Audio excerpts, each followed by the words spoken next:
androany tsika dia zavatra napetraka ny tompo atao anatiko dia ny hoe manahoana moa zao vaninandro iainantsika zao a, ary manahoana ny fomba fiainantsika manoloana zay vaninandro zay. Petera faharoa toko fahatelo.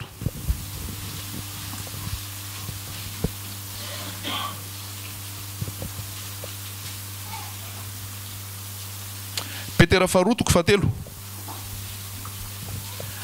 Ry malala, ity no epistily faharoa soratako aminareo ankehitriny, ka izy roaroa dia samy entiko mampifony sainareo madio amin'ny fampatsiarovana, mba hatsiarovanareo ny teny voalazan'ny mpaminany masina rahateo sy ny didin'ny tompo sady mpamonjy izay nentin'ny apôstôly ny rahana ho aty aminareo. Fa fantatrareo voalohany indrindra fa amin'ny andro farany dia isy mpaniratsira avy anirantsira, mandeha araka ny filany, ka manao hoe aiza ny teny fikasana ny amin'ny fiaviany, fatr'izay nodininy razana mandry dia maharitra tsy miova ny zavatra rehetra. Eny, hatramin'ny nanaovana izao tontolo izao aza.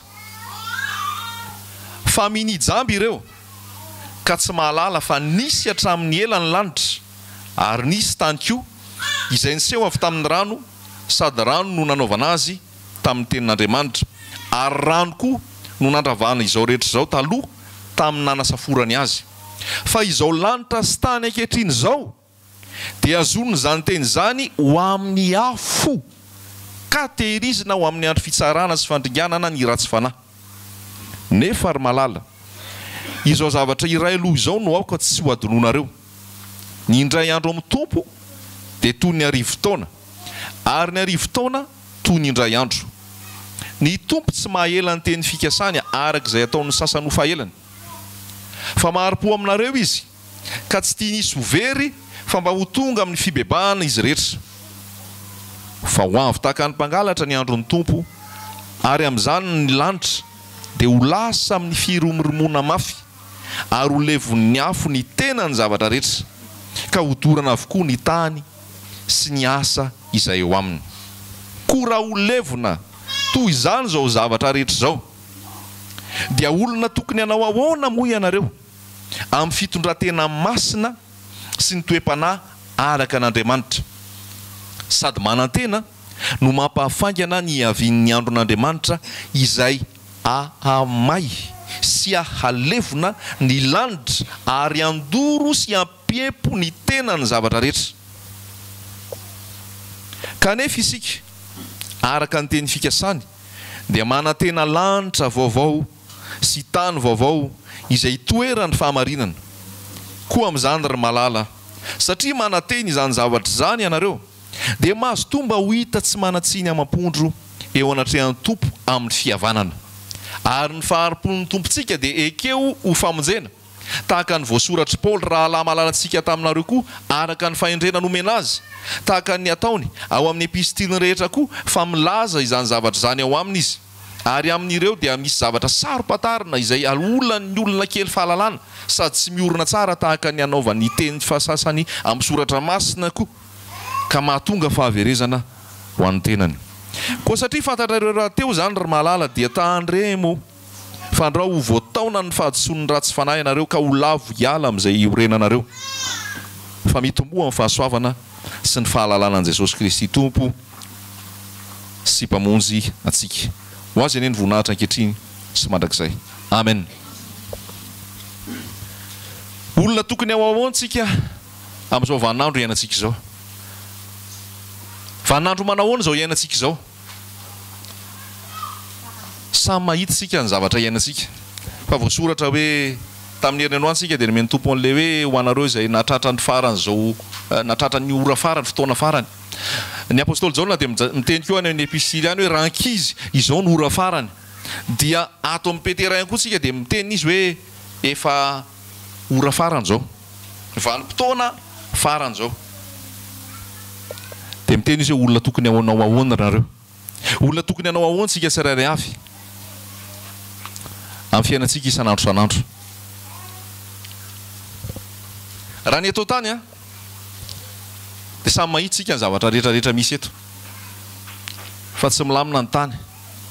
marina sadiso mikorotana ny tany miratsy ny tany miratsy zao fiainana zao ary mesimba meloha na ny tontolo iainana na ny zavaboary na ny toepon'olona sy ny toetsan'ny olona efa ratsy zao fiainana zao ary tsy hetsara io fa ahoana voasoratra mandeha amin'ny firimorimoana fatratra ary zao zavatra ary rehetrarehetra zao dia ozy izy hoe ho levoninona ho levon'ny afo ho levon'ny afo zao fiainana eto zao dikan'izay araka le vavaka natao tany amboalohany teo tsy fonenanao ny eto tsy aharitra eto ianao dia rehefa tsy aharitra eto ianao ahoana ny fomba iainanao isan'andro ho levon'ny afo zao rehetra zao ho antsika izay manara-baovao dia hitanao ny fahamaizana any Californie Californie tanàna any États-Unis fa voalaza ny vaovao fa 90,000 hectares amin'izao fotoana ny may ny afo zany tanàna iray manontolo olona eo amin'ny 5 amin'ny 30 maty dia 100 maro ny tsita 9,000 ny pompier miady hamono an'izany afo zany 70 ny isan'ny afo ny forona dia io namono mandoro any Californie alefa sary an-tsaina hoe 90,000 hectares may ianao mijery an'io 67 hectares io ianao fa lehibe ty 67 hectares ty fa izy 90,000 hectares may ny afo pompier 9,000 tsy mahavono maty ny olona rehefa Andriamanitra miasa ao ambony ao tsisy ninona azonao atao rehefa Andriamanitra miasa ao na manam-pahaizana tahaka ninona na manam-pahefana tahaka ninona na manam-pitaovana tahaka ninona rehefa Andriamanitra no miteny tsisy mahatohatra an'io fampianaranao asika nke zany zavatra misy any Californie zany fampianaranao asika zany tsy ny fahaizan'ny olona zay le voasoratra any amin'ny salama any hoe ny abetsaky ny soavaly tsy mahavonjy ny amaron'ny miaramila sy ny kalesy tsy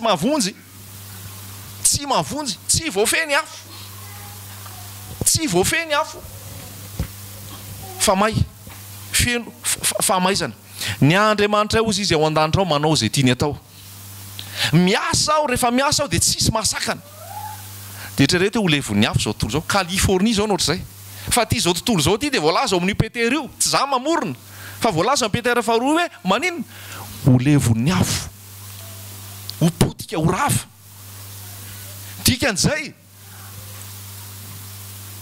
jerevony fomba fiainana jerevony fo jerevony fisainana sao dia mipetraka amin'ny zavatra may sao dia miorina amin'ny zavatra may sao dia miorina amin'ny zavatra ho lasa vovoka sy ho lasa entona fa ratsy zao fiainana zao dia raha tamin'ny herinandro iny ianao manaraka vaovao dia be da be vaovao mampalahelo hitanao tany taizany indray le anankiray Los Angeles olona anankiray nandeha namono olona fotsinotsotro zao firy moa maty 7 teo maty 7 teo maty dia 100 maro no naratra any hoe nisy concert tany tao Las Vegas dia rehefa nisy concert tao nisy fety zany tao dia fotsiny olona ray tsy fantatra ao ahoana dia tonga dia namono olona zay nijery tao 7 ray maty 500 mahery maratra ty fiainan'ity tena feno faratsiana tsy hainao zany hoe fa maninona misy izany sy sisa fa fitsaran'Andriamanitra efa manomboka raha zay koa amintsika zany ny fahamaizana taon'Andriamanitra efa manomboka fa ny olona nge mafoe ny olona mafiatoka ny olona miziriziry manota ary tsy miraharahan'Andriamanitra fa asehon'Andriamanitra ny heriny amin'ny zavatra misy atao tany zay tsy voafehin'ny olona tsy voafehin'ny fahananam-bola tsy voafehin'ny fahaizana tsy voafehin'ny fahalalana fa rehefa Andriamanitra no miteny dekrean'Andriamanitra tsisy azo atao fa manaiky daholo ny olona tsisy atao manaiky daholo ny olona na ny mino an Jesosy na tsy mino an Jesosy na ny manan-karena na ny ory na ny manam-pahalalana na tsy manam-pahalalana rehefa eo anoloany zavatra tenenin'Andriamanitra manaiky daholo mbola misy io Jesosy io lazaiko anao zany zay efa lavin'ny olona maro lavin'ny tanàna andalam-pandrosoana fa misy io Jesosy io naneto amintsika motsiny dia jerena mbola tsy mianatra anay mpianatra amin'ny herinandro noho ny pesta. Andriamanitra rehefa mametraka zavatra anankiray tsisy azonao atao. Parasy kely nefa no ampiasainy, parasy kely no ampiasainy. Ho fampietreretana antsika daholo zany hoe ho aizy tsika ity, fa inona no zavatra misy amin'izao fotoana. Fa anao raha mino an Jesosy ianao tsy hakasika anao ny aretina. Ho anareo mpitsabo ato amin'ny anaran'i Jesosy izay mifanerasera amin'izay olona ao anatin'ny misy pesta, tsy mahakasika anareo zany amin'ny anaran'i Jesosy. Amen. Fa misy manda manodidina anareo, Jesosy ao anatinareo. Rehefa anareo indray mikasika ny olona dia ny olona sitrana. Ianareo tsy marary satria manana an Jesosy ianareo. Inoy izay amin'ny anaran'ny Tompo. Fotoana hitsanganana koa zao amin'ny finoana. Aiza moa anao tsy, ianao nge tsy maintsy andeha bus e. Zay mpandeha bus e. Ianao tsy maintsy andeha hiasa. Ianao tsy maintsy andeha eny an-dalana eny e. Dia atahotra ianao. Salama fa raika amby 9 raisina. Tsy aretina akasika anao na akasika ny lainao. Rehefa miorina ao amin'ny Jesosy ianao, rehefa mitoetra ao amin'ny Tompo ianao, tsy miova Jesosy, omaly sy anio ary mandrakizay. Haleloia! Noho ny Tompo miasa ao anatinao ary mampiavaka anao maro.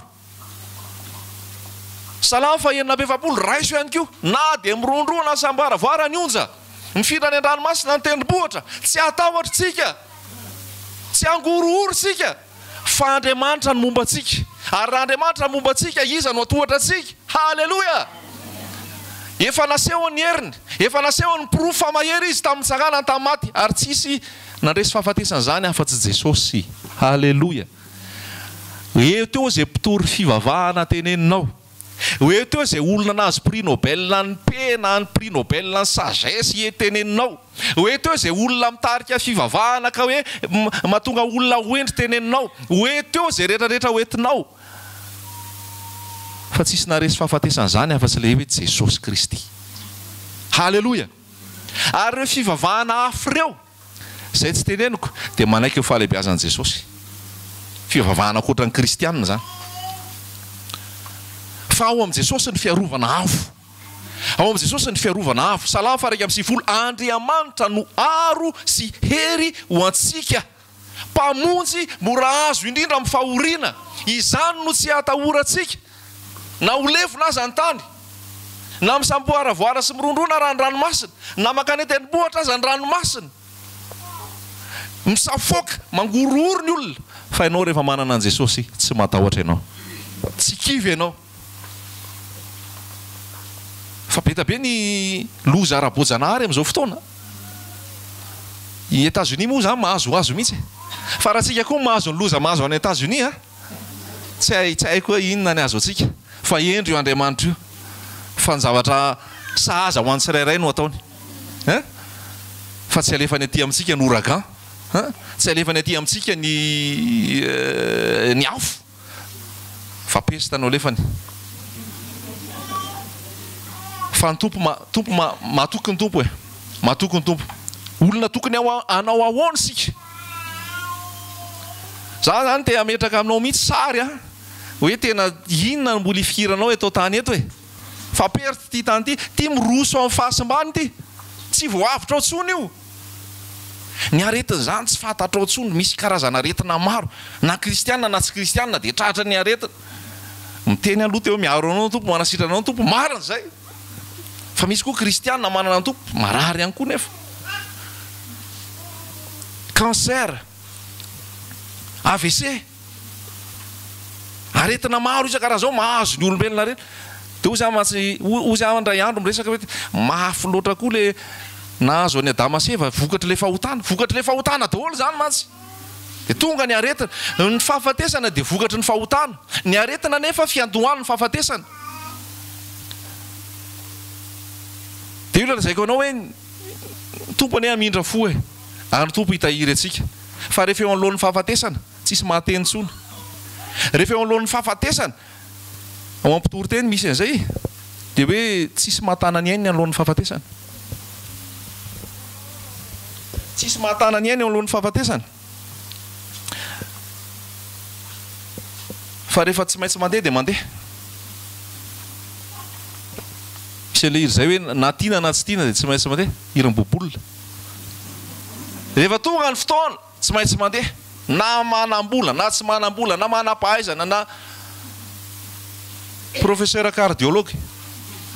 Zany hoe tena rehefa eo amin'ny tompo zany diplôme zany tsy mikotra rehefa mifahafatesana e. Vola zany tsy mikotra rehefa mifahafatesana e. Tsisy ninona mikoty eo. Inona ny orenanao? Ohatrany ahoana ny fomba fiainanao? Mahatsiravina. Inona koa le loza tamin'ny herinandro le hoe talata indray iny vaovao iny. Lasinainy aloha pesta. Tena memparitaka ny pesta. Mebetsaka ny voam-pesta. Talata dia inona le zavatra nanjo? Teny ambotra raba ny endahana mason'le zaza lahy. Na noho n'inona? Noho ny vola. Noho ny vola. Ny vonoana. Zazakely tsy mianatra satria misy le pesta mba mijanona ao an-trano dia natao akasiparana fotsiny tao dia ny vonoana. Ny vonoana noho n'inona? Ny vola. Tsy haiko ohatrinona le vola.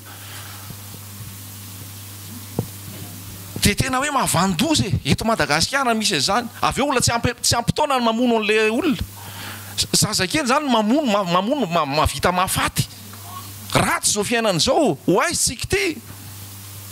Fahalozana.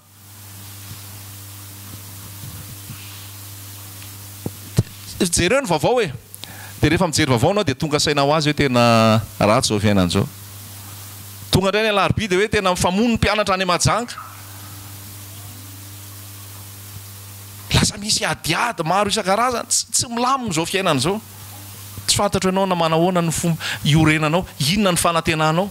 Inona ny mbola ifikiranao? Fa voalaza teo mihitsy hoe ho levon'ny afo, ho potika, ho rava, ho simba. Dia olona tokony hanao ahoana nareo? Olona tokony hanao ahoana sika?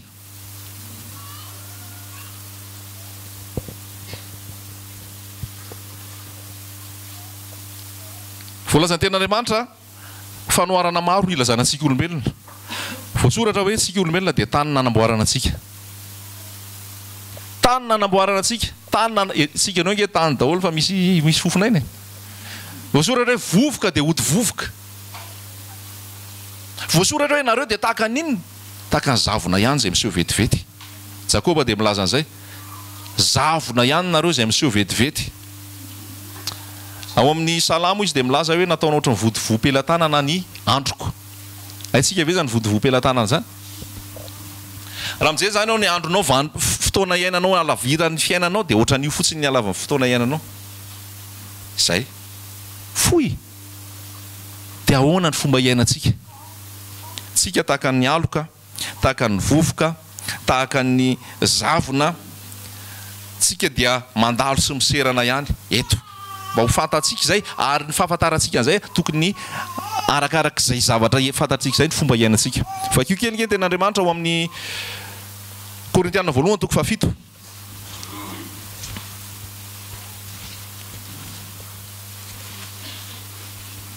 Korintianina voalohany toko 7.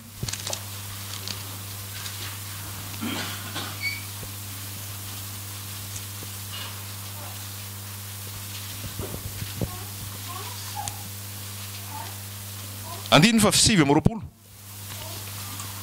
Korintianina voalohany toko 7 andininy fa 7:20.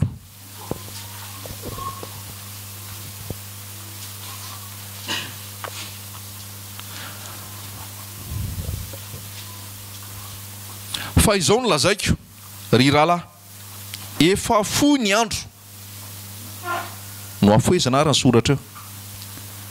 Fa izao no lazaiko ry rahalahy, efa foy ny andro mba ho toy ny tsy manambady ny manana amin'izao sisy zao, ary mba ho toy izay tsy mitomany ny mitomany, ary mba ho toy izay tsy mifaly ny mifaly, ary mba ho toy izay tsy mahazo ny mividy, ary mba ho toy izay tsy mahavatra izao fiainana izao loatra ny mahavatra azy. Fa ahoana ozy?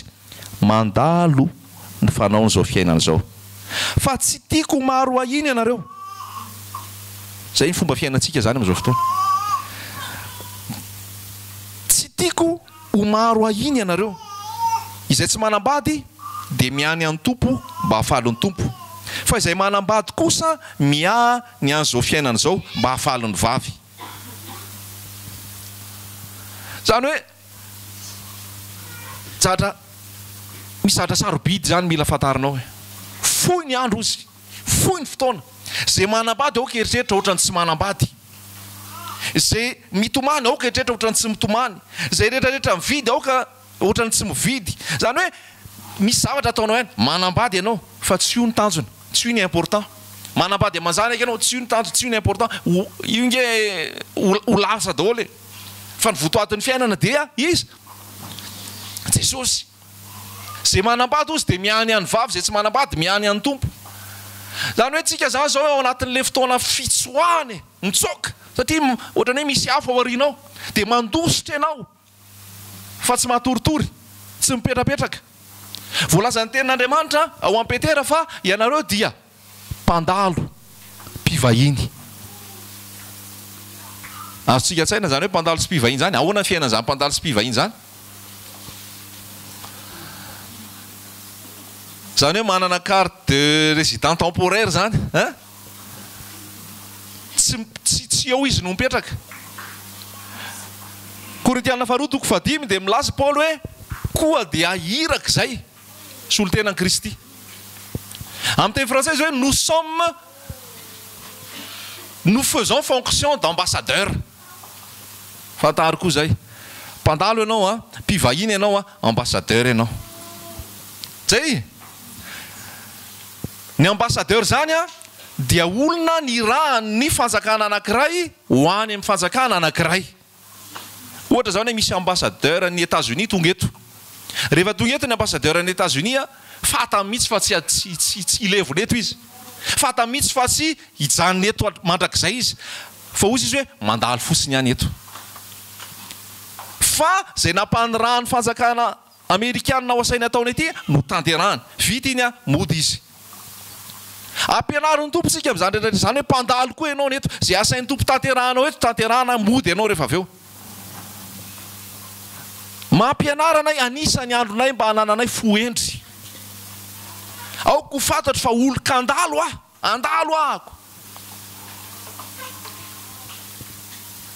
dia ianao hoe mahita ambassadeur hoe mba hijereo tany any hividy tany kely eto tsy mividy tany eto zany ambassadeur ianao hoe tsy haiko nay raha ambassadeur be business fa raha tena hoe ambassadeur tena diplomate tsy mandrarana zany zay alehany efiatohana izy eto Madagasikara izy etohana ho any Addis Abeba izy etohana ho any Afrique du Sud izy etohana makany Hollande izy etohana naiza alehany le fanjakana efa miantoka azy ianao raha manana Jesosy efiatohana mombanao halleloja efa any ao an-danitra no mamatsy ianao ary aza miraikitra amin'ny zavatra eto tany ianao halleloja tahaka ny ambassadeur tsisy ambassadeur iraikitra amin'ny zavatra eto tany zany fa ny ambassadeur zany mandalo zany misy fotoana mandeha manao mission rehefa manao mission ako dia mandeha Asambava Majanga sy ny sisy reny dia rehefa tonga any dia manofa hotely manofa hotely ako dia ilay mpisaratsaina izy ohatra zay tonga ao amin'ilay hotely zany dia rehefa tonga ao dia efa manontanytany olona aiza hoe zay toka misy mivarotra papier peint dia efa ataonao inona papier peint asiako papier peint le chambre ako ao kakalolo fihinana ataon'ity olona ity nisy papier peint le chambre hono izy dia avy eo indray manontany aiza hoe zay tony misy maçon fa anao inona maçon ho ataoko dalazy le chambre d'hôtel akao ho ataoko carreau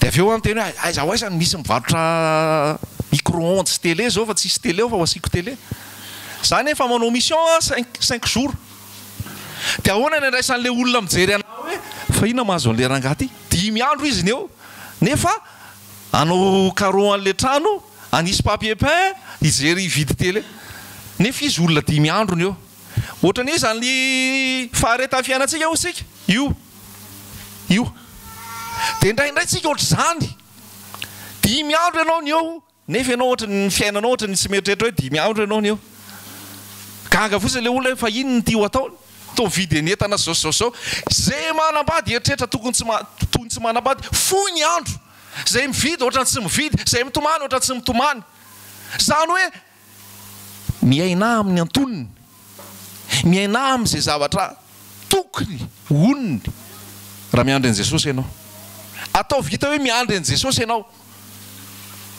miaina amin'ny antonony, toe-panahy tokony ahoana, fomba tokony ahoana, miaina amin'ny antonony.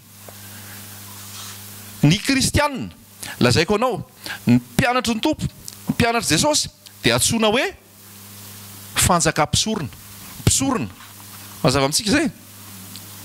Ao Petera dia misy an'izay hoe fianareo kosa dia taranaka voafidy, ianareo dia fanjakam-pisorona. Zay. Inona natao hoe mpisorona? Iza natao hoe mpisorona? Iarona. Iarona mpisorona. Inona nataony Arona? Misorona. Inona natao amin'ilay misorona? Mitondra fanatitra. Makaiza ilay fanatitra? Eo anatrehan'Andriamanitra dia atao inona ilay fanatitra? Dorana. Rehefa mamaky amin'izay ianao ao amin'ny Deutéronome toko 10:7, dia ny Deutéronome toko 20:2 dia voasoratra hoe ny mpisorona.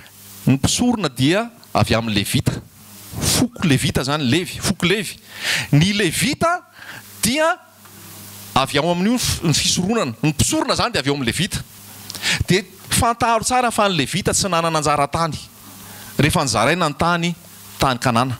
Tsisy anjara-tany Levita tao. Satria naninona tsy nisy anjara-tany Levita tao? Iza no anjaran'ny Levita? Fa folokanaina ny anjaran'ny Levita? Andriamanitra no anjaran'ny Levita. Zay no anjaran'ny Levita. Tsy nomena tany ny Levita. Mampianatra antsika amin'izao fotoana zany. Matoanao mpisorona, avy amin'ny Levita ianao zay, tsy manana anjara-tany ianao. Satria Andriamanitra no anjarany, lofany, dia tsy nomen'Andriamanitra zavatra teto izy. Ny fanatitra izay nataon'ireo anatrehan'Andriamanitra ozy izy, fanatitra zany tsy ny efa ny fanatitra sy ny levona. Lasa sandra. Fa le etona le zetroka iny antrakasany eo anatrehan'Andriamanitra. Zany hoe ny zavatra iainanao dia ataonao taimboraka daholo ny zavatra rehetra. Halleloja. Na misy ara, na manana ara, na mitoetra eo ara, dia ozy Paoly hoe zay mividy ohatrany tsy mividy, zay manana ohatrany tsy manana, zay mitomany ohatrany tsy mitomany. Le fomba fisainana zany, le fomba fanao, aza raikitra eto amin'ny tany eto ny fiainanao. Aza raikitra eto amin'ny tany eto ny fiainanao, fa mandalo eto. Ny olona raha vahiny tsy manorona zany, raha tena vahiny fa mandalo izy zay. Fa ny fanorenana dia aiza? Any an-danitra. Mazava nge ny tenin' Jesosy hoe aza miariarena ho anareo ety an-tany, izay misy kalalao, misy arafesina, misy mpangalatra, misy jiolahy. Raha ohatra zany ka tsy misy arenana arianao teto tany, tsy raharahin'ny jiolahy ianao. Halleloja. Raha tsy te atahotra jiolahy ianao, fantatrao ny tokony atao. Raha tsy te hanana romoroma amin'ny jiolahy ianao, fantatrao ny tokony atao. Halleloja. Aiza no ariana? Miariarena any an-danitra. Tsisy kalalao, tsisy mpangalatra, tsisy arafesina, tsisy jiolahy mangalatra na manamon-trano. Miari any an-danitra. Miariarena any an-danitra. Efa mba niary ve ianao? Ohatra ahoana fiariana rena any an-danitra? Manome? Manao ny fahamarinana? Mitaona olona hiditra ao amin'ny fanjakan'Andriamanitra? Miary. Raha ohatra eto fotsiny, ohatra ny ahoana ny atao raha miary eto. Miary ve vita amin'ny teny fotsiny ve miary? Miasa. Dia rehefa miasa dia misy inona? Misy vokatra, misy zavatra mivaingana. Amin'izay mpanao comptabilité dia hoe capex. Ny hoe capex zany immobilier, misy zavatra mivaingana eo.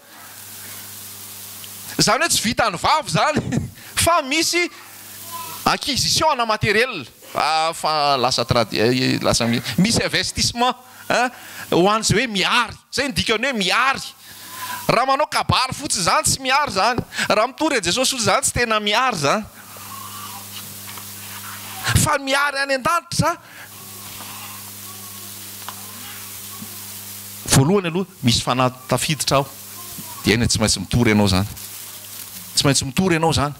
Fa avy eo ny asan'Andriamanitra misy fitoriana, misy fitaovana, misy vola, misy zavatra ilaina. Reny rehetrarehetra reny nge placement any an-danitra, vola petraka ao any an-danitra reny. Manohana ianao, tsika zao misy manohana manome vola amin'ny fanohanana asan'Andriamanitra, andefasana toriteny amin'ny MATV, andefa ividanana DVD, andefasana toriteny eraky ny Madagasikara, anaovana an'izay rehetrarehetra ilaina. Reny zavatra omenareo reny, efa zavatra arianareo any an-danitra reny. Halleloja.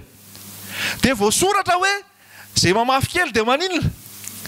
Kely no tsy zay. Zay ny lalàn'ny fanjakan'ny lanitra, lalàn'ny fiainana mihitsy zay. Misy tsika timide be le investissement antsika any an-danitra. Miala tsika milaza zay. Misy miafiafy be miary any an-danitra. Fa ohatra mbola calcul be ny atao tany. Miala tsika milaza zay. Rehefa ao amin'ny tompo ianao, tena hoe manotona ianao ho amin'ny fanjakan'ny lanitra. Fa matoa ianao zay mbola tsy manotona, mbola ozy ianao hoe tena mamerina ary ve ty zavatra ty sa tsy mamerina? Mety sûr ianao hoe tsy, aloha raha atao kelikely ihany aloha. Fa raha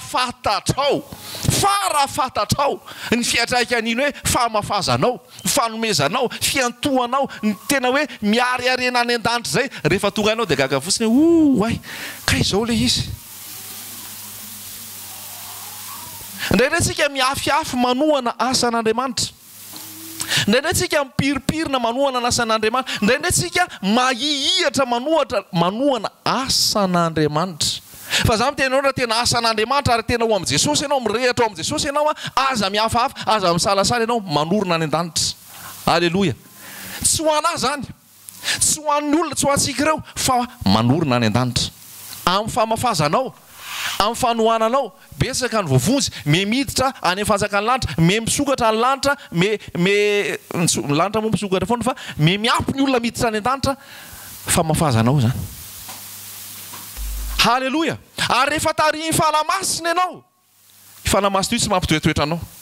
Rehefa tarihiny fanamasina ianao, feno ny fanamasina ianao, atosiky ny fanamasina ianao, tsy ilaina tenenina ianao hoe tohano ny asan'Andriamanitra, tonga dia tohananao. Tsy ilaina tenenina ianao miary any an-danitra, tonga dia miary ianao.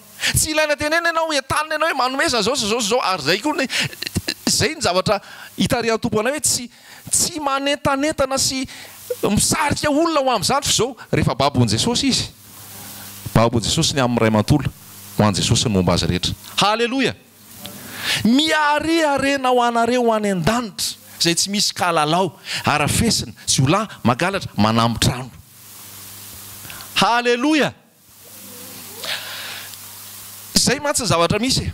Averiko ihany izy teo hoe tsy intéressant ianao raha vao tsy intéressant ho anjiolahy ianao zany rehefa tsisy zavatra mipetraka. Fa ny fiainanao miaraka amin'ny Jesosy tsy natondra n'inona teto tany. Dia rehefa andefa ianao matondra, tsy matondra. Fa rehefa manana ny hotafiana ianao, manana ny hosotrona ianao, manana ny hohanina ianao dia ahoana? Ampy zay. Fa zay mahay te halakarena ozy izy dia tafalatsaka ao anaty fandrika, dia lasa nisy filana maro ny forona, dia lasa nandeha any amin'ny fahalotona sy any amin'ny fahaverezana.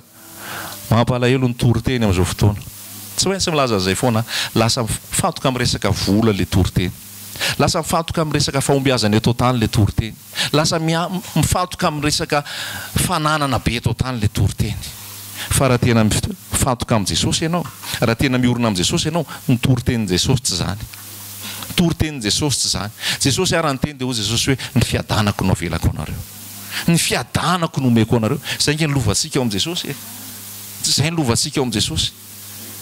Zay ny lovantsika. Jesosy ny lovantsika. Jesosy mihitsy ny lovantsika. Dia zay ny mila izy roantsika koa amin'izao fotoana hoe mampahafaingana an'ilay fiverenan'i Jesosy, mampahafaingana ny fiavian'i Jesosy, ianao mandeha amin'ny famasinana. Fa ny ankoatr'izay ny filazantsara zany dia Jesosy zato isan-jato, ary ny fiankinanao amin'ny Jesosy zato isan-jato ny zava-dehibe. Averiko ihany efa nilazaiko teto foana hoe ny famonjenantsika dia zato isan-jato avy amin'ny Jesosy. Tsy misy ampahany avy aty amiko. Tsy hoe ny famonjena dia ampiko fifadikanana kely dia voavonjy Tsy fifadikanana mahavoavonjy ianao. tamin'ny herinandro ako maheno fampianarana radio dia publicité ana fifadikanina mandeha ao zany hoe entanina be le olona tonga amin'ilay fotoana tsy haiko na alarobia na alakamisy amin'ny fifadikanina dia porofona ny mazava-dehibe n'ilay fifadikanina dia rehefa anaporofo an'ilay mazava-dehibe n'ilay fifadikanina dia zao fahazoana vola le izy zany hoe ny fahadianina izy dia nahazo vola ny fahadianina izy dia le blocage rehetrarehetra ny va daholo ny fahadianina izy dia azon'le marché mampalahelo zany fa tsy zany ny filazantsara tsy ampianao fifadikanina io ny zavatra rehetra dia omen'Andriamanitra amin'ny malala na dia matory azy izy zava-poana ho anareo ny alipandry sy ny fo maraina io raha lasaina bavy misy dikany be le tenin'Andriamanitra le tenin' Jesosy hoe vita tout est accompli matoa Jesosy ny teny an'izay hoe tout est accompli zay tsy ampianao ninninona tsony io ndreny antsika mieritreritra hoe ny zavatra ny nataontsika na voavonjy antsika za mahalala raha lasaina bavy maro manana an' Jesosy teneniko atao hoe tsy hoe ratsy ny mifadianina raha petraky ny tompo atao zay dia atao fa tsy ataonao filan-javatra hoe tena misy entretien amin'ny asa amin'ny herinandro dia aloha hifadianina tsy zany fifadikanina misy marché misy appel d'offre rika ametraka dossier ao ako fa aloha za hifadianina mazi zany sorcellerie zany tsy zany io dia zay lazaiko zay mahalala raha lasaina bavy mpanompon'Andriamanitra manana an' Jesosy hitanao misy fitahiana tiako lazaina zany misy fitahiana rabola misy fanambinana arakasa misy fahombiazana arakasa tsy nisy ny teny tamin'ny misy hoe mifadia anina 7 andro 7 alina fadia anina 2 andro mba hivahany io tsy misy mifady anina tsy hoe rasy ny mifady anina antenao anao tsisy mifady anina fa manana fahamasinana manana an' Jesosy miroborobo zay atao mandeha ny asa halleloia fa lasa mivily le fampianarana intérêt nge zany lasa filanjavana nge zany lasa ohatrany ampianao le izy tsy fantatrao Jesosy raha izany tsy fantatrao Jesosy tamin'ny herinandro nanao zavatra ho an'ny zanako siba le telefona dia namboarina le telefona dia mandeha ako zany mandeha zany mafana ny andro ny za maikamaika manatona le manamboatra telefona manamboatra le faly be manao an'le izy tena faly be misy zany hoe manana plaisir misy ako ampifaly an'io zanako io tsy miteny an'le zanaka hoe tsy ome vola aloha na hoe tena mifady anina aloha dia ho ataoko io le an'ireny ara-mbola amboamboarina le hoe mianara tsara dia ataoko io so ny fitiavanao zanako fitiavanao foana fa lainao mody mametraka an'le hoe mianara tsara sao dia ny ankizy dia tsy lazaiko ma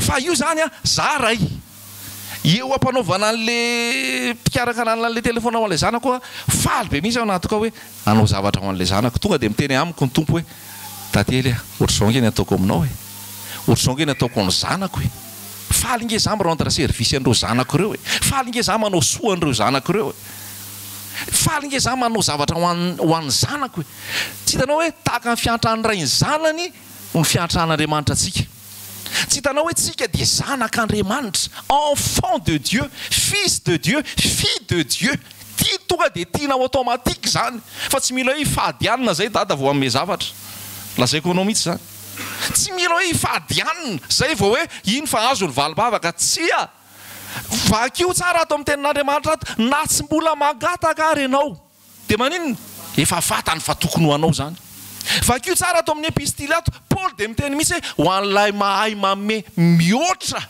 noho izay heverina sy angatahana ho an'ilay mahay mame mihoatra noho izay heverina sy angatahana indraindray tsika te impressionné an' Jesosy ina dia ny mi-impressionné mila 19 am' Jesosy misehoseho am' Jesosy hoe sy tia za Jesosy fa mifadianina 3 andro tena te ahita voka be ao arinany io mibeba ianao raha zany ny fomba ifadikanao hanina hoe azo zavatra mety mifady hanina fotsiny ao mba te aheno anao Jesosy tsy tiako ny hanina fa za mba te hidinidinika aminao mba te resadresaka aminao fotsiny Jesosy mba te heno anao misy Jesosy avelako any ny sakafo maraina avelako any ny sakafo atoandro ariva vao mety mihinana kely Jesosy fa tsy mamono-tena be fa amin'iny me mahazo hery me misy onction mety enjerany olona rehefa ifadianina tsy resaka mifadianina zany de enjerany olona am'le miasa io sy le mametratana ampianariko atsika tsara eto mihitsy zany lasa ataotsika fitaovana le fifadikanina hoan zay mandray n'ity vidéo ty koa na paster izy na inona fomba le izarany mety manana an Jesosy ianao manana etaeta tsara ianao fa atoroko anao hoe tsy zay ny fomba anaovana ny fifadikaniny tsy zany le izy manaiky an'izany ve nareo raha izy fotsiny io hoe ny zanako tiako ary mahafinaritra anahy anao zavatra ho an'io zanako io na tsy mangataka ary izy reo ke be da be ny zavatra tokony ho an'ireo hoe tsy fantany daholo zany malala dia ianao raha zanak'Andriamanitra tsy fantatra daholo ny tokony anao fa fantatry ny dadanao zany fa tokony ho anao halleloia matoko fotsiny ianao ny zavatra misy atao tany ke ampianaran' Jesosy tsika zavatra ara-panahy fa tsika lasa fitahan'ny olona nefa miteny ny tompo hoe misakafo any ianao entiny ny aranofo dia tsy misakafo marary vavony ianao avy eo satria tsy ny tompo no nitarika anao ifady anina fa ny nofo nitarika anao ifady anina i pastera nitarika anao ifady anina ny mpampianatra nitarika anao ifady anina io tsy azo forcena io fitarihan'ny fanahy io fitarihan'ny fanahy io ary amin'izay tiany tompo hitondrana azy ny mpianatra teto tany lasa miditra fifadikanina fa zay ny tiany fanateneniko zao le miaraka amin'i Jesosy koa raha lasa rabavy eno ny fanahy za tany an-trano zao tsy nieritreritra fifadikanina fa eto amin'ny resaka dia asain'ny tompo miteny an'izay ohatr'izay koa le miaraka amin'i Jesosy rehefa miaraka amin'ny tompo ianao mihaino ny fanahy hoe inona ny tokony teneny inona ny tokony lazaina zay nomaninao tany an-trano tany fo tompo hoe tsy lazaina dia atsanina satria ianao hitory ianao andendeha dia eno ny fanahy sady fampianarana ihany koa zany zao mitory teny sy amin'ny fizarana dia tamin'ny fiainan'i Jesosy teto tany dia tezitra ny mpianatry tsy hoe tezitra moa zany voatra ny alina hoe ahoana ary Jesosy reto tsy mifady anina mihitsy ahoana ary Jesosy sy ny mpianatra Jesosy sy ry Petera sy ny tariny reto tsisy mifady anina nefa marary sitrana maty mitsangana mona miteny ny jamba mahiratra miboka sitrana halleloia nefa zareo tsy mifady anina dia tonga le tsy aritry ny sasantsony le izy tsy aritry ny sasantsony izy dia nanontany fa maninona ny mpianatra ao tsy mifady anina nefa mpianatra zao na mifady anina dia hoy Jesosy hoe raha mbola eo ny mpampiakatra raha mbola eo mpampiakatra tsy mifady anina zany reo any mbola eo Jesosy tsy inona ny ifadiany anina za eto inona ny problema tsisy ifadiana hanina Jesosy eo fa rehefa lasa ny mpampiakatra ozy izy ifady amin'izay izy any misy fotoana ianao tena eo Jesosy tena hoe eo Jesosy ho Jesosy tsy mifady anina zany misy fotoana indray Jesosy tena hoe mampifady anina anao arakaraka ny fitariany fanamasina mazava aminao ve zay resaka fifadikanina zay tsy mandray verset biblika be da be fa zavatra tonga dia zay no zaraiko anao ny andraisan'le olona le fifadikanina mantsy dia zavatra tany amin'ny fanekena taloha tany hoe ny mpanjaka ny fadianina rjona ny fadianina dia nisan'izao zao fa tsarofo fataoriana zay rehetrarehetra zay efa nisan'i Jesosy voaomby teo amin'ny azy fijaliana efa nisan'i Jesosy maty dia nitsangana tamin'ny maty efa nisan'i Jesosy ny teny hoe tout est accompli vita halleloia noho izany tsy ampiko ny famonjena tsy ampiko ny famonjena ilaiko ny mivavaka ilaiko ny fadianina fa tsy hoe ireny no anampy famonjena fa ny famonjena efa vita an' Jesosy ny fanavotana efa vita an' Jesosy noho izany miaina amin'ny mazanak'Andriamanitra raha lasy-anabavy miaina amin'ny mazanak'Andriamanitra tsy ampiana io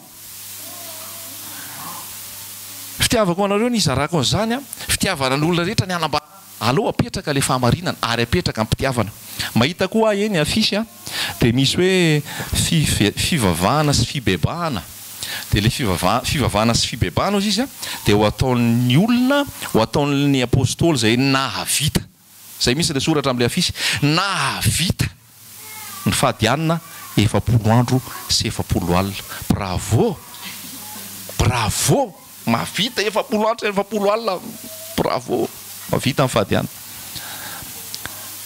fa tsy miampiny zany ny famonjeny tsy ampiny zany ny fitahiana ny fitahian' Jehova no mampanakarena ary tsy azo ny fisasarana ampiana tezitra ny olona amin'izany filazantsara zany tsy faly izy ahoana ary zany lasanareo zany nareo zany tsy manao effort mihitsy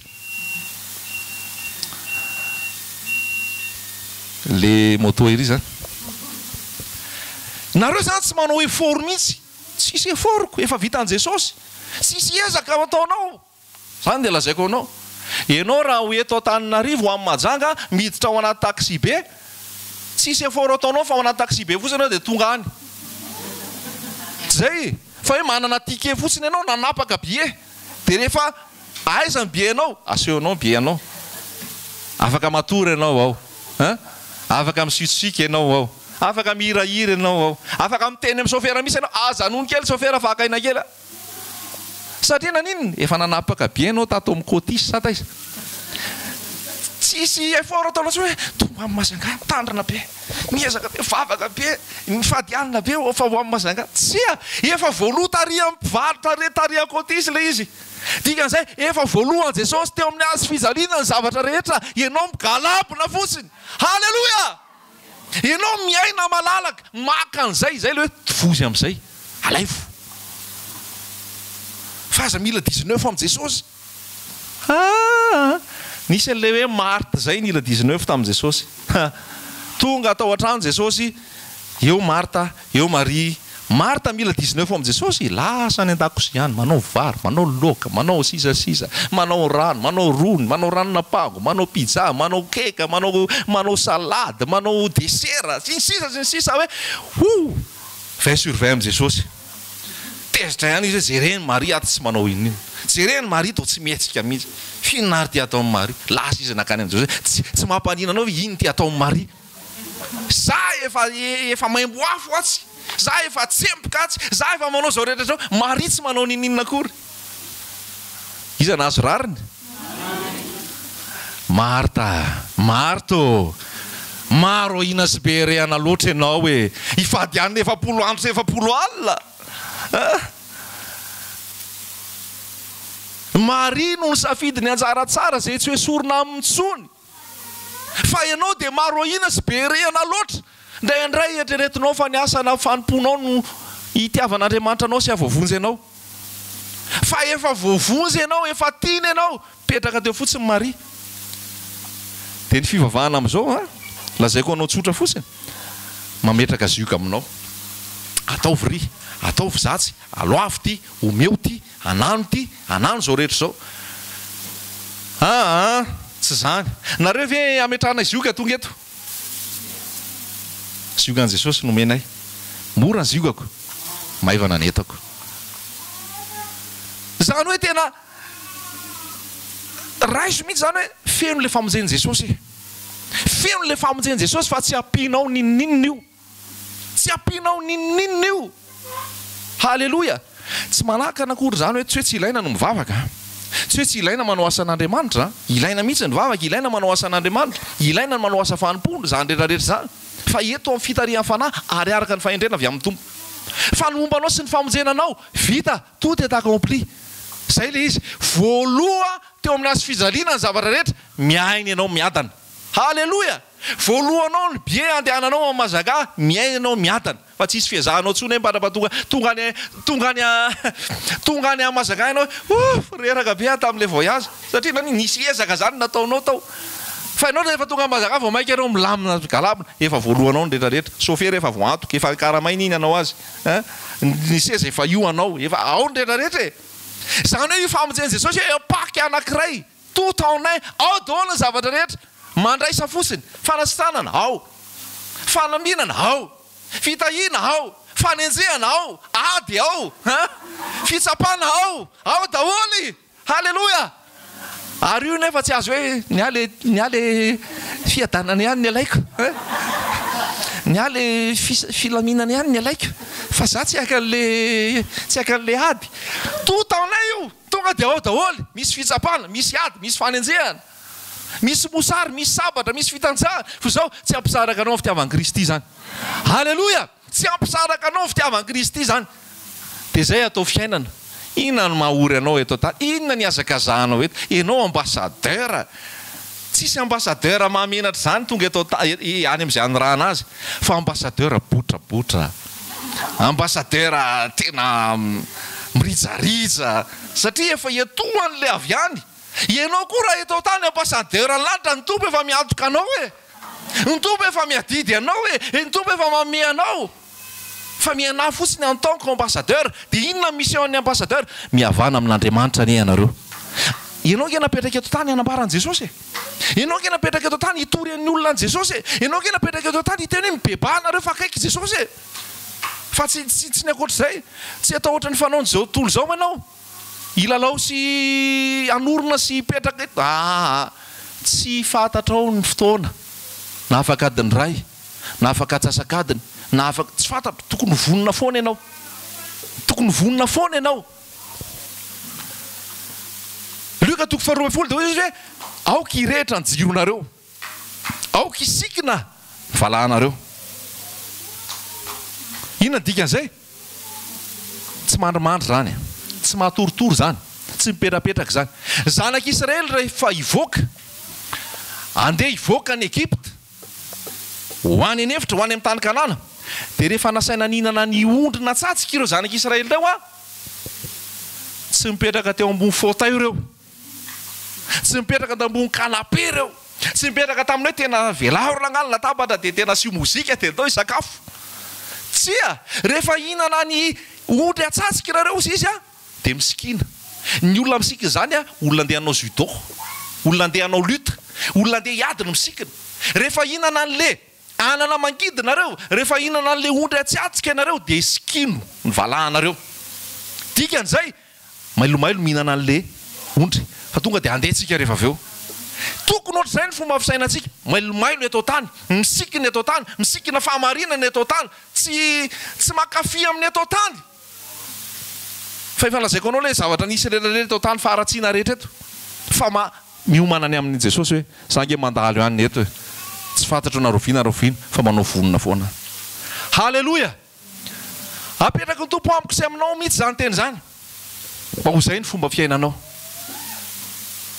miaina eto anao fa tsy monina eto tsy manorina eto toy zay anao hoe zao nefa tsy hoe manao kitotoko tsy hoe manao kitotoko olona dikan'izany hoe manaonao foana fa zao voalaza hoe ny ray andro tahaka n'inona tahaka ny arivo taona ary ny arivo taokana tahaka ny ray andro zany hoe io mety mbola afaka arivo taona mety afaka ray andro ndray fa zao zay ataonao dia ataovy tsara fa ataovy foana hoe za miaraka amin'i Jesosy fa tsy mijanona eto za miaraka amin'i Jesosy fa tsy mijanona eto halleloja Tesalonianina dia milaza hoe raha misy miteny hoe miadana sy mandry fa izay anjo azy tampoka ny loza ozy tsy misy resaka miadana sy mandry fa izay zany eto fa io efa mandeha fanatotoloana efa mandeha zavatra rehetrarehetra efa mihodina zavatra rehetrarehetra efa hipetraka ny gouvernement mondial hipetraka le lanota hipetraka le hoe tsy mahazo mividy tsy mahazo mivarotra raha vao tsy maray marika any Eropa any ianao rehefa misy zavatra raisinao ohatra hoe kody amin'ny internet ohatra hoe prix amin'ny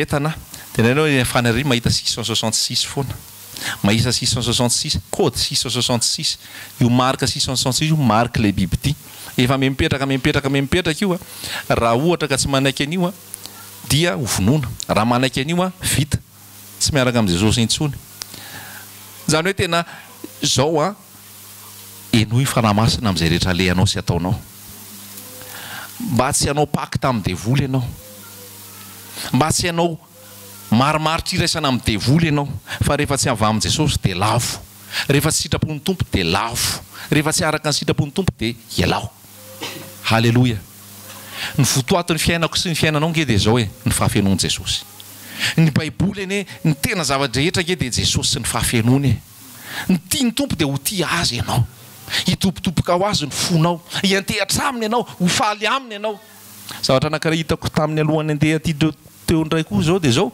misy banderole be dia ozy izy hoe tonga vary tsy haiko le toerana fa misy rano voata no zaraina rano voata ho zaraina tena hoe za tena miteny tsotra fotsiny eto zany hoe rano voata ho zaraina ahoana fahitanao zany rano voata ho zaraina zany amboarina fotsiny izy zany hoe rano voasina ihany tonga avy any amin'le fotoana fa isy rano voata ho zaraina za miteny aminao rehefa tonga ohatrany fotsiny ianao maka rano ametrao tanana eto ambavaka tonga dia rano voata iny satria anao masina. Halleloja. Rehefa masina ianao, masina daholo mombanao sy ny kasinao. Halleloja. Zany mbola fivelianana ihany koa zany. Hoe rano voatafo. Le olona zany fantatra ho avy izy dia rano iny novonjeny dia andeha izy. Dia iny lasa fanompotsapy ke zany. Lasa fanompotsapy zany. Tsy zany ny famonjena. Tsy ampiana rano voatany ao amin'ny tompo. Ny ale mita mihitsy nefa atao anatiko. Halleloja. Fa tsy hoe aka rano avy any aminao ma voata hitahinana. Raha kristianina ianao, manana an Jesosy Kristy ianao mandre zao toriteny zao, rehefa ao aminao Jesosy efa voata ianao. Fa tsy mila makany amin'ny toerana anankiray ianao mba azo fitahiana. Tsy mila maka boky ianao, na maka rano ianao, na maka mofo ianao mba ho tahiana.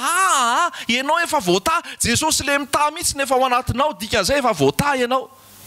Fa zany fanompotsapy sy fitaka ihany koa. Dia tena tiana ny lazaina amintsika. Misy matsy mora hodina ny olona.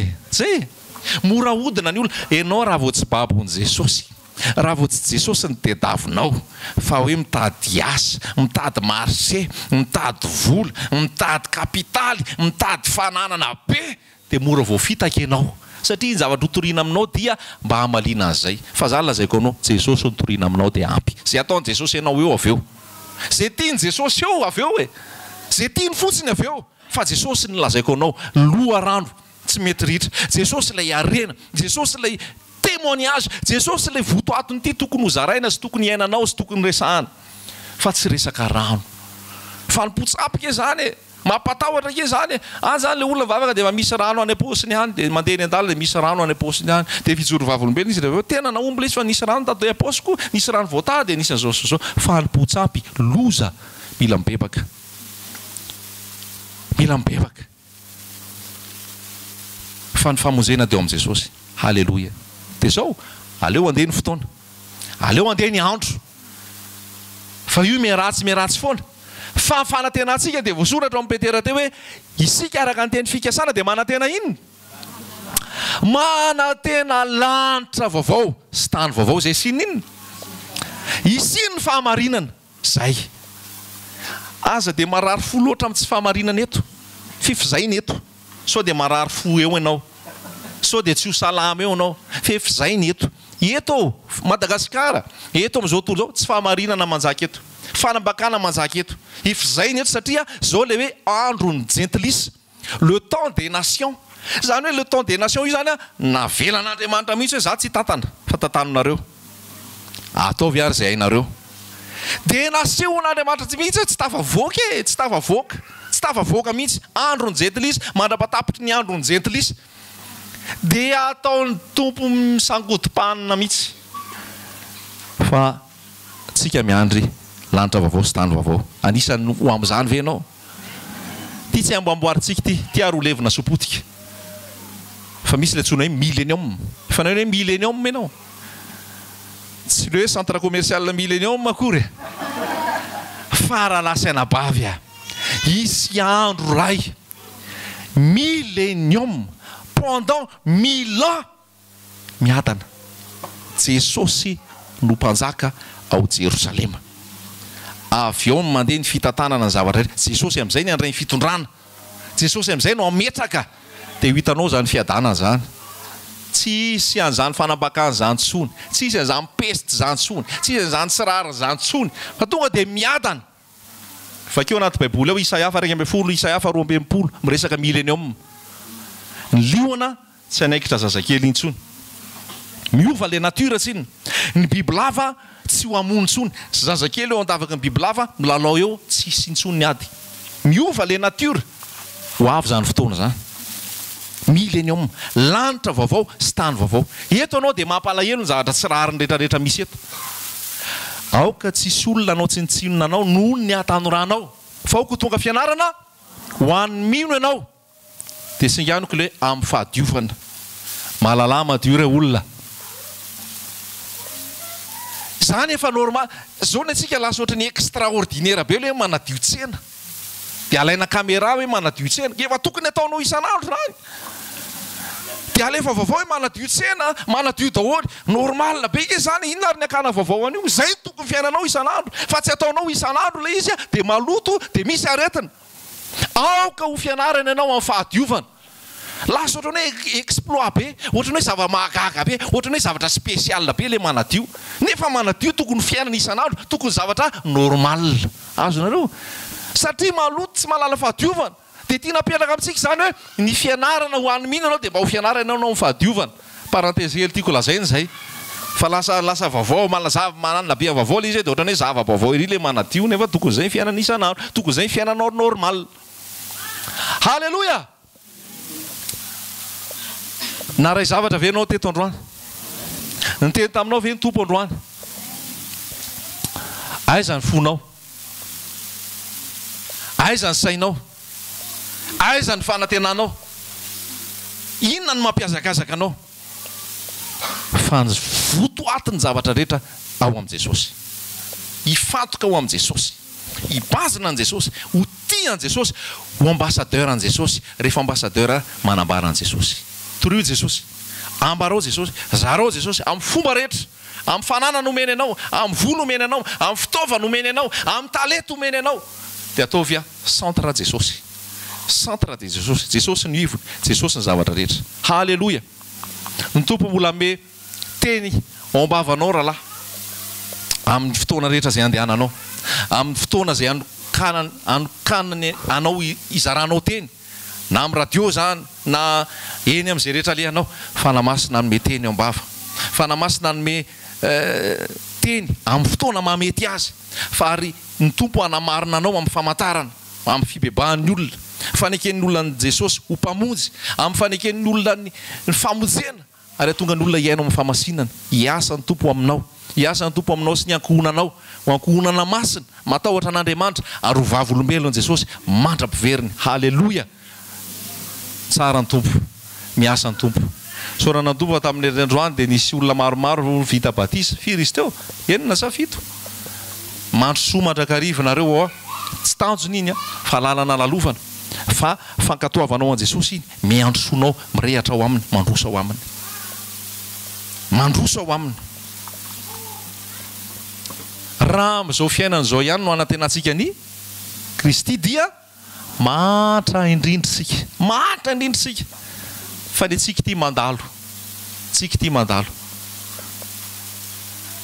Zaho aloha tamin'ity herinandro ity tsy afenko aminao fa tena ozy misy hoe tena tokava amin'izay Jesosy fa ohatra tsy mamely mihitsy eto tena jerenao ny vaovao, jerenao zavatra misy rehetra ozy hoe tena soa fa manana anao Jesosy.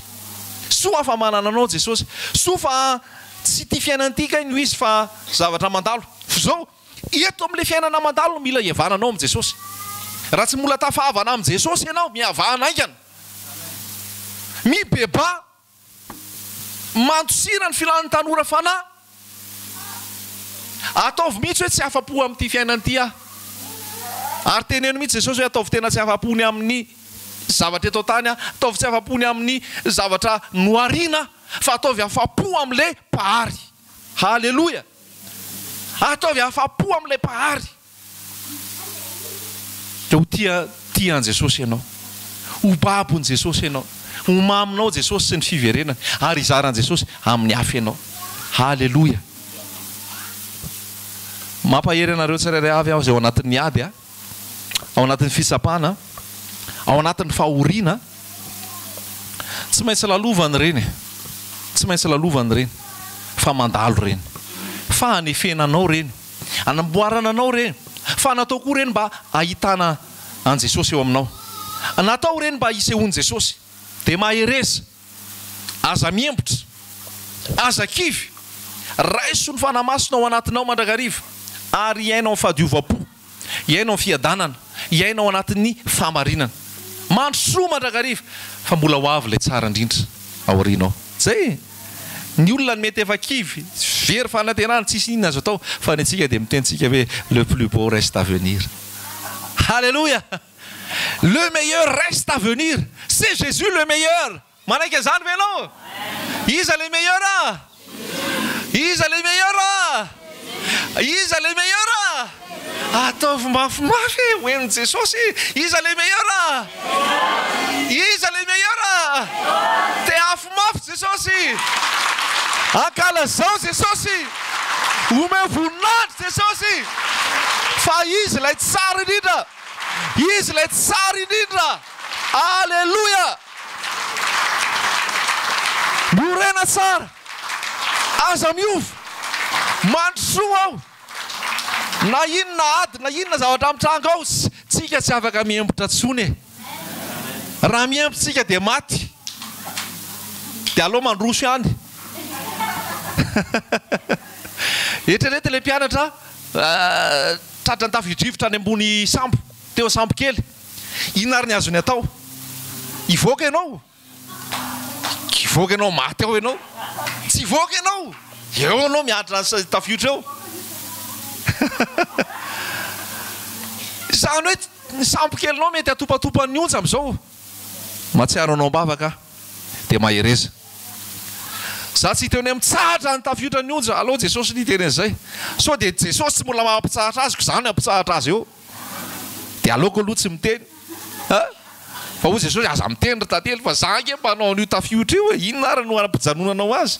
Mety misy miteny ametra tanana amin'ny marazy. Jesosy miteny aza metra tanana aloha fa esako misy aloha le aretina fa aza metrametra tanana izy aloha. Zany hoe mila mihaino fanahy-masina ianao. Fa misy zavatra spesialy entonany Jesosy. Dia mila mihaino ianao. Haleloia. Mahereza tompoko, mahereza raha lasaina bavy, mandrosoa, miazakazaka miaraka amin'ny Jesosy tsika. Tsy foana fanantenantsika, tsy mivavabavapontsika. Allo ho avy eo ny fotoana.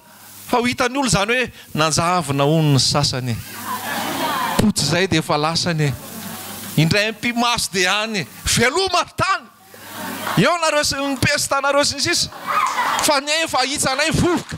Haleloia. Zay efa manitsana vovoka. Haleloia. Adieu la terre. Bye bye la terre. Afaka fito taona zay verina eto. Jesosy ny rôle. Haleloia. Yes hoy Stéphanie. Haleloia. Zany ke zavatra misy lazaiko anao hoe miara-miakatsika amin'ny Jesosy any an-danitra. Fito taontsika any. Mandritra fito taontsika any. Miadana sambatra. Eto gera eto.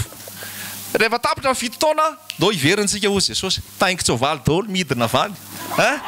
Jesosy ny rôle. Tsika manaraka ao aorianao. Tsika manaraka ao aorianao. Amonjy any Jerosalema natao mijaly be ny Jiosy. Io foko firenena anankiray spesial tian'Andriamanitra io. Dia anafitra an'io na tonga avy Jesosy. Tsika rasaina anafitra an'io zany. Dia tonga amin'izay tsika le afaka fito taona. Ametraka ny rariny sy hitsiny amin'izay Jesosy. Miova ny tontolo iainana, miova ny zavaboary, manjaka ny fiadanana tsy famarina mandritry ny 1000 ans. Tapitra ny fatorany Satana, getsainao Satana, famarinana no mipetraka. Tapitra ny 1000 ans, vahana indray Satana. Dia mbola misy ady indray, fa rehefa tapitra amin'izay 1000 ans iny, alefa any anaty lavaka tsy hitahitana no hoan'ny Satana, misokatra amin'izay le afo solofara. Any vao misy le afo solofara. Zany hoe ho an'izay mandroaka devoly, dia aza dia miteny loatra hoe lasa ny fary afo solofara any. Mbola tsisy an'izany akory zao. Mbola tsisy io. Mbola ao aorianany millénium moa vao misy. Dia ozy devoly andeha ho aiza ary ako tsy mbola misy an'izany akory ozy devoly dia tsy hitany dia ale. Fa mila mihaino fanahy-masina ianao. Tsisy an'izany hoe any fary solofara any misy anao. Tsy hitany devoly akory zany. Fa afaka 1000 ans zany vao misy. Dia alefa any daholo zay tsy mino zay tsy Satana sy ny firongony. Dia rehefa vita zay tonga le Jerosalema vaovao. Jerosalema vaovao. Ao ty spesialinao. Apokalipsy 1:20, 2:20. Korodinao volamena. Tsy mila masoandro. Ny tamboho vatosoa maro sosina. Jesosy ny fahazavana. Ao dia miadana sambatra. Lanitra vaovao, tany vaovao, Jerosalema vaovao. Misy lanitra, misy tany, misy Jerosalema vaovao. Ho anao zay fofombadiny Jesosy Kristy, ao Jerosalema vaovao misy anao. Fa mivezivezy eo anao salolo ho any an-tany kely ho any amin'ny lanitra vaovao indray, ho any amin'ny tany vaovao, ao Jerosalema. Zany ke miandry antsika. Zany miandry antsika. Ka na inona azo, na inona tsy azo eto tany tsy mampaninina. Fa grolo, Jesosy hitanao fasafasy ozy le vavaka teo. Jesosy hitanao fasafasy. Tonga dia bisou be Jesosy. Ela Jesosy niandrasako anao. Hatramin'izay ry tantely mitory ara-panahy foana fa tsy hita ny vatako. Fa zao Jesosy bisou amin'izay Jesosy. Halleluja! Tian Jesosy ve anao zany? Jesosy. Zany kely izy olona olona tian Jesosy ny tonga any an-danitra any. Lazaiko anao, tsisy Marta ho tonga any an-danitra any. Le Marta efa lazaiko anao teo. Olona tian Jesosy ny tonga any. Olona tsy manana zavatra ifikirana hoe ty Jesosy ny seviako fa nandofa folo-karena, nanao asa be, nanao fanompona, nanao fitoriana be da be tao am-boba ao, ty Jesosy mombana miondrika ianao dia za Jesosy tsinitsinina fa miditra ao aminao. Tsisy zavatra hoentiko misy hoe tena fahatsarako hoentiko eo am' Jesosy. Jesosy sy ny fahatsarany dia izy ihany. Jesosy sy ny fahatsarany dia izy ihany. Dia olona tian Jesosy miditra any. Tian Jesosy ve ianao? Olona babony Jesosy miditra any. Olona tena tian Jesosy miditra any. Tian Jesosy ve ianao? Fa mila olona tian Jesosy miditra any. Zay faranako ny teniko fa zay le izy. Tandremo fa sao dia manao Kaina. Kaina nalala an'Andriamanitra. Kaina nivavaka. Kaina nanao fanatitra. Nefa Kaina nakaiza? Lasa any amin'ny afo be. Be da be malala an'Andriamanitra, be da be mivavaka, be da be no manao fanatitra. Fa any amin'ny afo be misy azy. Trina hoana? Mieritreritra fa ny fahatsarany ny amonjena azy. Tsy ny fahatsaranao ny amonjenanao. Tsy ny fahatsaranao ny amonjenanao. Fa vonjena fotsiny anao fa ratsy. Halleluja. Za nge ratsy e. Za nge tsy mendrika e. Za nge tsy izy e. Zéro. Zéro. Dia zay ny ilako mpamonjy. Dia rehefa voavonjy mbola zéro ihany fa tsy vonjeny Jesosy dia efa zany rôlina zany tsara. Za miafinao amin'ny Jesosy foana. Jesosy foana ny zavatra rehetra. Fa za mieritreritra misy ndraindray masika mieritreritra hoe 10 taona zay nanarahako an Jesosy dia zay efa tsara efa 10 taona zay eo am' Jesosy. Nareo vao nanolo teny reny mitandritandremo. Tsy zany io fahasoavana foana io. Hitanareo le ozy hoe faranako ny tegna fa mbola tsy voafarana ihany. Hitanareo le nandeha nivavaka anakany tempoly dia avy avany le fariseo tonga dia miatrikatrika be. Mijery be an'Andriamanitra mivavaka. Saotra anao Andriamanitra fa tsy takan'io mpamory etra io.